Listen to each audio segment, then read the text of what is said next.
When Benjamin Franklin exited the Constitutional Convention, he was asked by a woman, "Sir, what have you given us?" His immediate response was, "A republic, ma'am, if you can keep it."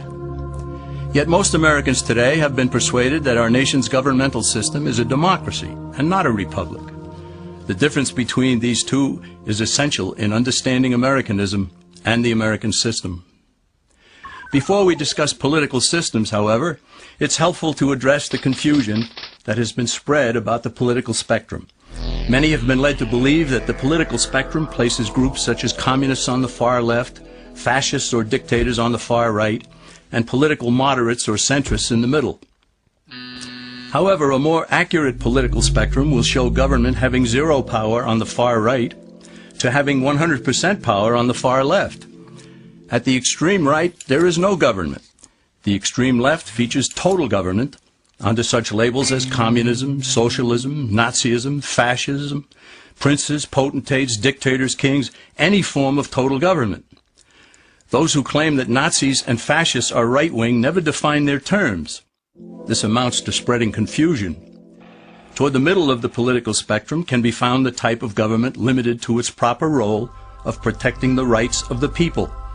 That's where the Constitution of the United States is.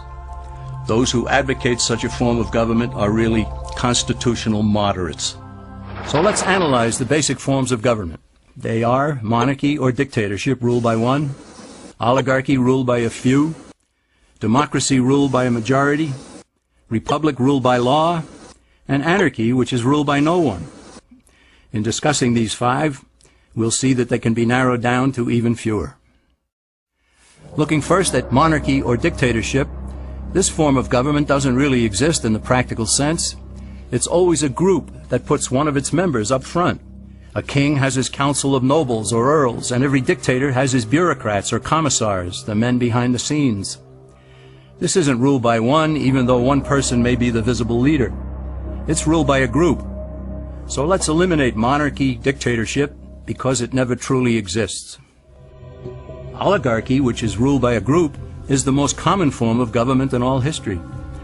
And it is the most common form of government today. Most of the nations of the world are ruled by a powerful few, and therefore oligarchy remains.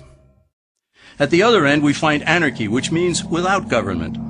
Some people have looked over history and found that many of its worst crimes were committed by governments, so they decided that having no government might be a good idea. But this is a mistake, because as the ancient Greeks stated, without law there can be no freedom. Our founding fathers agreed and held that some amount of government is a necessary force in any civilized, orderly society. In a state of anarchy, however, everyone has to guard life, liberty, and property, and the lives of family members. Everyone must be armed, and movement is severely restricted because one's property has to be protected at all times.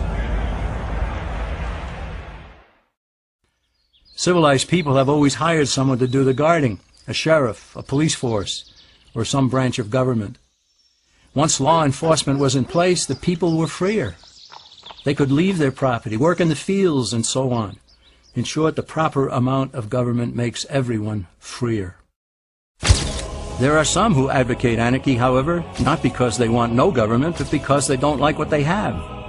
They use anarchy as a tool for revolutionary change. The condition of anarchy is very much like a vacuum where something rushes in to fill it.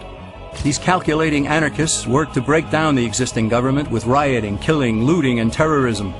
Tragically, the people living in such chaos often go to those best able to put an end to it and beg them to take over and restore order. And who is best able to put an end to the chaos? The very people who started it. The anarchists who created the problem then create a government run by them, an oligarchy, where they have total power. This is exactly what happened in Russia that led to Lenin taking total power, and in Germany where Hitler's brown shirts created the chaos that brought him to power. But anarchy isn't a stable form of government. It's a quick transition from something that exists to something desired by the power-hungry. It's a temporary condition, and because it isn't permanent, we eliminate it as well. The word democracy comes from two Greek words, demos, meaning people, and kratein, meaning to rule. Democracy, therefore, means the rule of the people, majority rule. This, of course, sounds good, but suppose the majority decides to take away one's home, or business, or children. Obviously, there has to be a limit.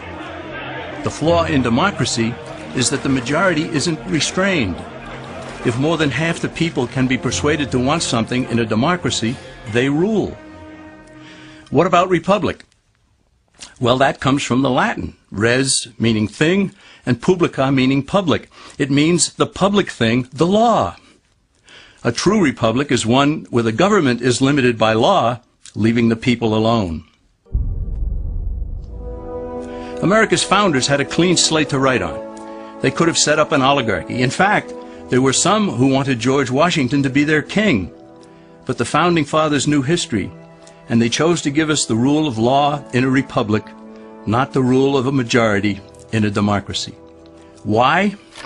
Let's demonstrate the difference in the setting of the Old West. Consider a lynch mob in a democracy. 35 horseback riders chase one lone gunman. They catch him, and they vote 35-1 to hang him. Democracy has triumphed, and there's one less gunman to contend with. Now consider the same scenario in a republic. The 35 horseback riders catch the gunman and vote 35-1 to hang him. But the sheriff arrives, and he says, "You can't kill him. He's got his right to a fair trial." So they take the gunman back to town. A jury of his peers is selected, and they hear the evidence and the defense, and they decide if he shall hang. Does the jury even decide by majority rule? No, it has to be unanimous, or he goes free. The rights of the government aren't subject to majority rule, but to the law. This is the essence of a republic.